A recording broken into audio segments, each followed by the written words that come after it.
الحمد للہ رب العالمین والعاقبۃ للمتقین والصلاة والسلام علی سید الانبیاء والمرسلین اعوذ باللہ من الشیطان الرجیم بسم اللہ الرحمن الرحیم یا ایھا الناس انا خلقناکم من ذکر وانثی وجعلناکم شعوبا وقبائل لتعارفوا ان اکرمکم عند اللہ اتقاکم ان اللہ علیم خبیر صدق اللہ مولانا العظیم وبلغنا رسولہ النبی الکریم الرؤوف الرحیم سبحانک لا علم لنا الا ما علمتنا انک انت العلیم الحکیم اللہم رب اشرح لی صدری ویسر لی امری واحلل عقدۃ من لسانی یفقہوا قولی اللہم رب زدنی علما وعملا صالحا مقبولا محمد سید الکونین والثقلین والفریقین من عرب ومن عجم الحبیب الذی ترجى شفاعته لكل حول من الاحوال مقتحم یا رب بالمصطفى بلغ مقاصدنا واغفر لنا ما مضى یا واسع الکرم اللہم صلی علی سیدنا مولانا محمد وعلی سیدنا مولانا محمد مبارک وسلم صلی علیہ.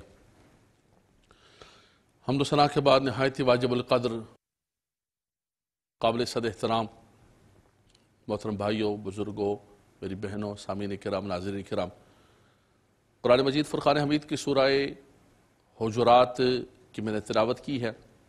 سورہ حجرات کی ایک آیت کریمہ کے اندر رب تبارک و تعالیٰ نے تمام انسانیت کو مخاطب کیا ہے، صرف ایمان والوں کو، مومنین کو نہیں، مسلمین کو نہیں، بلکہ ساری انسانیت کو مخاطب کر کے ایک عالمی پیغام دیا ہے، ایک عالمی مساوات کا پیغام دیا ہے اور ایک عالمی بات کہی ہے. قرآن مجید فرقان حمید میں اللہ تعالیٰ ارشاد فرماتا ہے کہ یا ایھا الناس انا خلقناکم من ذکر وانثی، اے لوگو، تمام لوگوں کو خطاب ہے کہ اے لوگو، تم سب کو رب تبارک و تعالیٰ نے ایک مرد سے اور ایک عورت سے پیدا کیا. یعنی تم تمام کی جو اصل ہے وہ حضرت آدم علیہ السلام اور حضرت حوا ہیں رضی اللہ تعالی عنہ. فرمایا تمہاری ماں اور تمہارا باپ ایک ہے، تم کسی نسل سے تعلق رکھتے ہو، کسی قبیلے سے تعلق رکھتے ہو، کسی دین سے، کسی مسلک سے، کسی خطے کے رہنے والے ہو، تم جہاں پر بھی ہو، لیکن تمہاری بنیاد اور تمہاری اساس یہ ہے. اللہ تعالیٰ فرماتا ہے کہ انا خلقناکم من ذکر وانثی، کہ ہم نے تمہیں ایک مرد سے اور ایک عورت سے پیدا کیا. وجعلناکم شعوبا وقبائل لتعارفوا، اس کے بعد ہم نے تمہیں مختلف قبیلوں کے اندر اور مختلف برادریوں کے اندر تقسیم کیا. کیوں؟ لتعارفوا، پہچان کے لیے، کہ تمہاری پہچان ہو کہ یہ فلاں برادری سے تعلق رکھتا ہے، فلاں خطے سے، فلاں علاقے سے تعلق رکھتا ہے. لیکن کسی برادری میں پیدا ہونا، کسی خطے میں پیدا ہونا، کسی علاقے میں پیدا ہونا، کوئی جسمانیت اور خد و خال کے ساتھ پیدا ہونا، یہ کوئی فضیلت اور اعزاز کی بات نہیں ہے. انسان اتفاقی طور پر کسی علاقے میں پیدا ہو جائے، کسی قبیلے میں پیدا ہو جائے، کسی خطے میں پیدا ہو جائے، اتفاقی طور پر اس کا قد اور اس کا جو رنگ ہے وہ مختلف ہو دوسرے لوگوں سے. فرمایا کہ یہ کوئی اعزاز نہیں ہے اللہ تبارک و تعالیٰ کے ہاں، یہ کوئی اکرام نہیں ہے اللہ تبارک و تعالیٰ کے ہاں، یہ کوئی معزز نہیں ہے کہ فلاں خطے میں، فلاں قوم میں پیدا ہونے کی وجہ سے یہ شخص معزز ہو گیا. فرمایا اعزاز کیا ہے، اکرام کیا ہے؟ فرمایا ان اکرمکم عند اللہ اتقاکم، تم میں سے سب سے زیادہ معزز، سب سے زیادہ اکرم، سب سے زیادہ محترم اللہ کے ہاں وہ ہے جو سب سے زیادہ متقی ہے، اتقا ہے، سب سے زیادہ تقوی رکھنے والا ہے. اسے پتہ چلا یہ رب تبارک و تعالیٰ نے ایک پوری دنیا کے لوگوں کو ایک ضابطہ عطا فرمایا.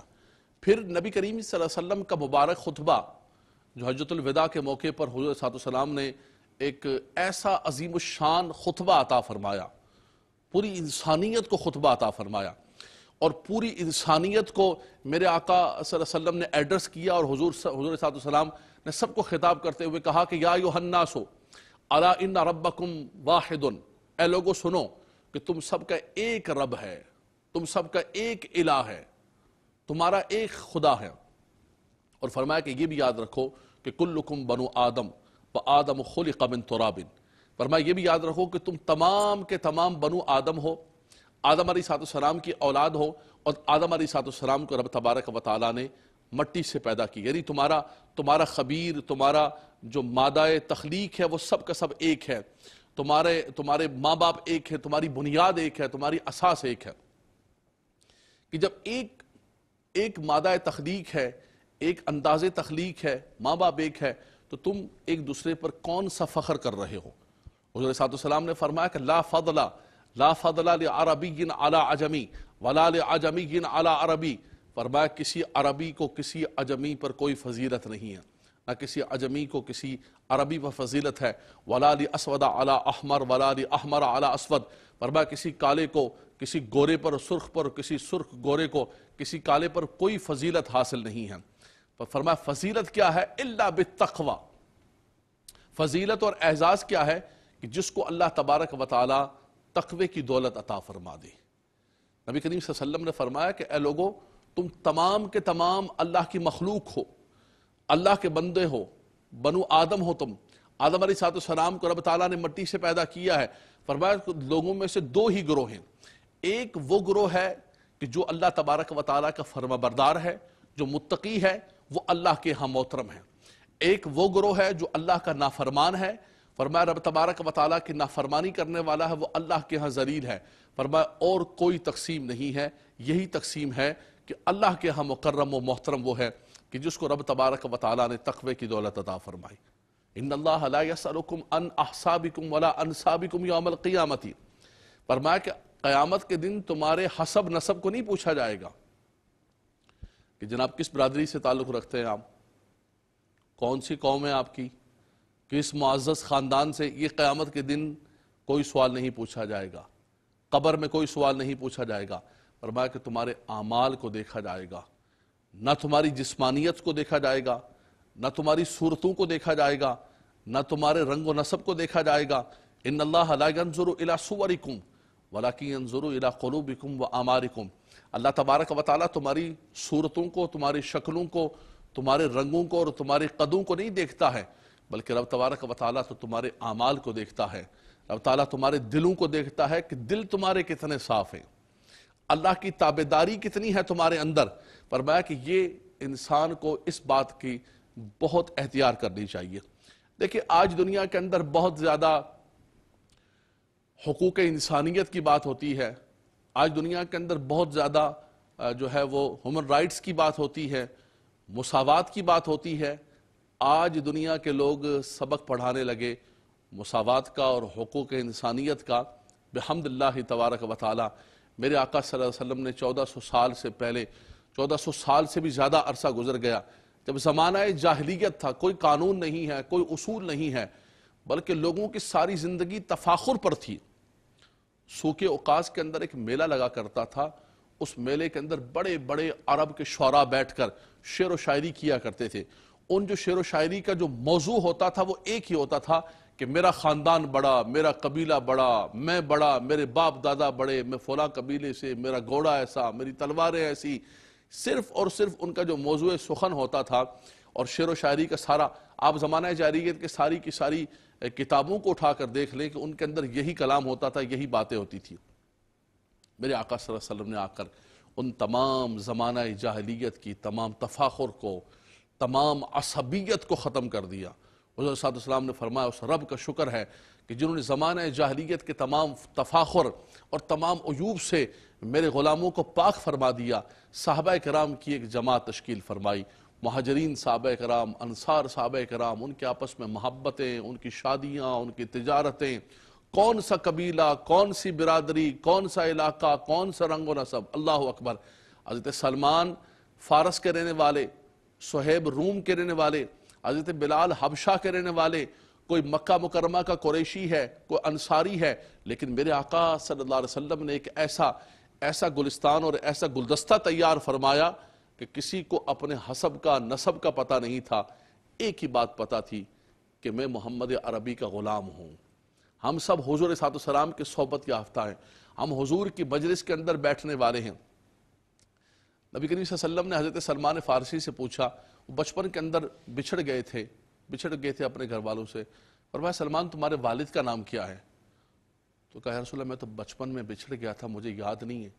فرمایا قبیلہ کا، قبیلہ بھی کوئی یاد نہیں۔ حضور نے فرمایا کہ سلمان بن اسلام بن اسلام، فرمایا سلمان کا باپ بھی اسلام ہے، سلمان کی ماں بھی اسلام ہے، سلمان کا جو قبیلہ ہے وہ بھی اسلام ہے، بلکہ اللہ کے نبی صلی اللہ علیہ وسلم نے اتنی شفقت فرمائی، اتنی کمال محبت فرمائی، قربان جائیں اس رحمت والے آقا سے کہ جنہوں نے اتنی شفقت و مہربانی. حضور نے فرمایا سلمان منی و سلمان من اہل بیت.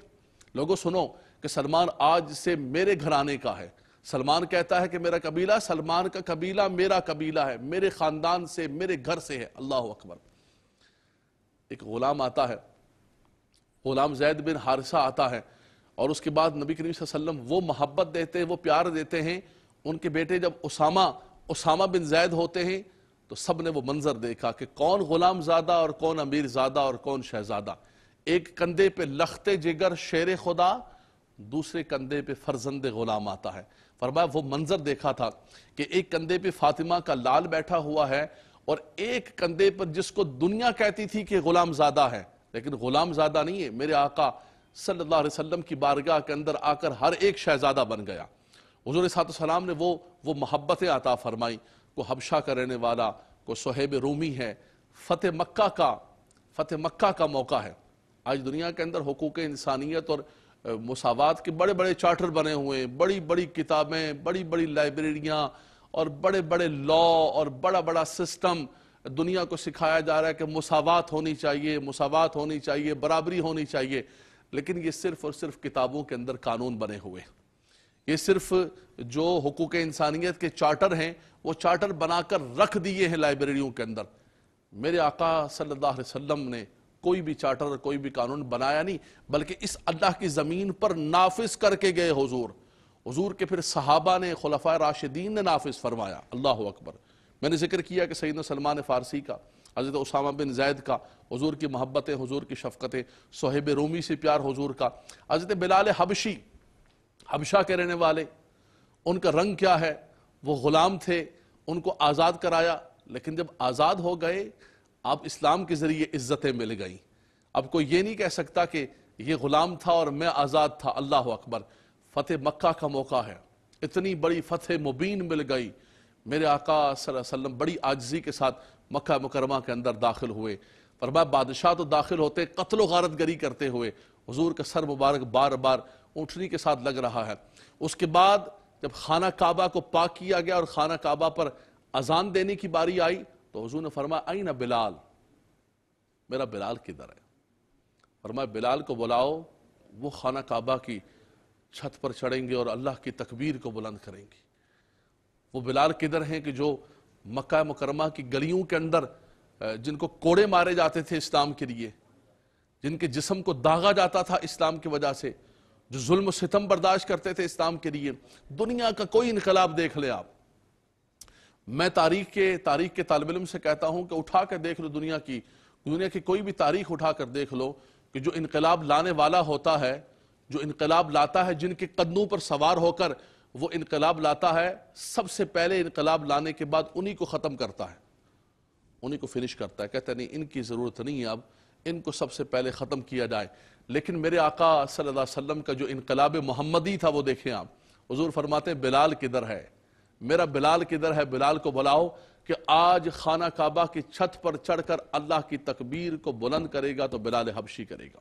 بڑے بڑے قریشی موجود ہیں، خوبصورت رنگوں والے موجود ہیں، خوبصورت قبیلوں والے موجود ہیں. حضور کا قبیلہ موجود ہے، قریشی ہیں، ہاشمی ہیں. لیکن میرے آقا صلی اللہ علیہ وسلم نے جو عزت عطا فرمائی تو اپنے غلام بلال کو عطا فرمائی. خدا کی قسم، خدا کی عزت کی قسم ہے، آج بھی دنیا کے اندر جو مساوات کا اور جو عدل کا نظام ہے، جو برابری کا نظام ہے، ہمارے ہاں سال کے بعد نہیں، مہینے کے بعد نہیں، بلکہ روزانہ مسجد کے اندر جب جاتے ہیں نماز کے لیے، نماز کی صفیں بننے لگتی ہیں تو یہ نہیں دیکھا جاتا کہ پہلی صف کے اندر امیر آئے گا، دوسری صف کے اندر غریب آئے گا. ایک ہی صف میں کھڑے ہو گئے محمود ایاز، نہ رہا بندہ نواز. ایک صف میں اگر کوئی مزدور اور غریب ہے وہ پہلی صف میں آ گیا تو کوئی اس کو ہٹا نہیں سکتا ہے کہ جناب بادشاہ سلامت تشریف لے آئیں، جناب محلے کا چودھری آ گیا ہے، بہت امیر کبیر بندہ آ گیا ہے، اس کو اٹھاؤ. یہاں پر پہلی صف کے اندر کوئی امیر زادہ بیٹھے گا، کوئی سرمایہ دار بیٹھے گا. فرمایا نہیں، جو آ کر بیٹھ گیا ہے وہی بیٹھ گیا ہے. صفیں بن گئی ہیں، کون امیر ہے، کون غریب ہے، کس کی کیا قوم ہے، کس کی کیا برادری ہے، کس علاقے سے تعلق رکھتا ہے، اس کا رنگ و نسب کیا ہے، فرمایا کچھ نہیں ہے، اللہ کی بارگاہ میں سب کے سب جو ہے وہ برابر ہیں، الا بالتقوی، مگر جس کو اللہ تبارک و تعالیٰ نے تقوی اور پرہیزگاری عطا فرمائی۔ دنیا کے اندر آج لوگ حقوق انسانیت کی بات کرتے ہیں، میں زیادہ ڈیپ کے اندر نہیں جانا چاہتا ہوں، لیکن زمینی حقیقت عرض کروں کہ 100 سال پہلے تک جو ہے وہ لوگوں کو اپنے ہوٹل کے اندر کھانے کے لیے نہیں داخل ہونے دیتے تھے، باقاعدہ بورڈ لگے ہوئے تھے کہ یہاں سیاہ فوم نہیں داخل ہو سکتے۔ ان سیاہ فوم لوگوں کے سکول الگ تھے، ان کی آبادیاں الگ تھی، ان کی کالونیاں الگ تھی، ان کو اس تفریق کی نظر سے دیکھا جاتا تھا۔ آج حقوق انسانیت کی بات کر رہے ہیں، آج جو ہے ہیومن رائٹس کی بات کر رہے ہیں۔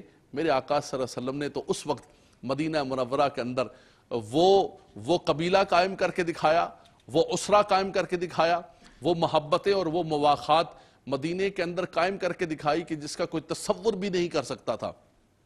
جو جنگیں لگی ہوئی تھی اور دنیا کے اندر لوگوں کی عبادت گاہیں الگ بنی ہوئی ہیں، لوگوں کے گھاٹ الگ بنے ہوئے ہیں، لوگوں کی آبادیاں الگ بنی ہوئی ہیں، یہ ایلیٹ کلاس ہے، یہ لو کلاس ہے، یہ اعلیٰ درجے کا ہے، یہ ادنا درجے کا ہے۔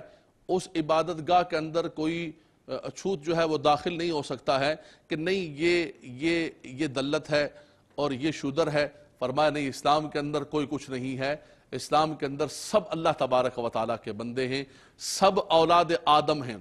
بلکہ فرمایا کہ اگر آج سے 100 سال پہلے تک یہ ڈسکس ہو رہی تھی کہ عورت کو انسانیت کی جنس میں داخل کیا جائے یا نہ کیا جائے، قرآن نے پہلے حکم دیا، فرمایا یہ تمہاری بیوی ہے، یہ نہ سمجھ لینا کہ نعوذ باللہ یہ تمہاری کوئی باندی ہے، یہ تمہاری کوئی کنیز ہے۔ فرما ہن لباس لکم وانتم لباس لہن، وہ تمہارا لباس ہے، تمہاری عزت ہے، تم اس کی عزت ہو۔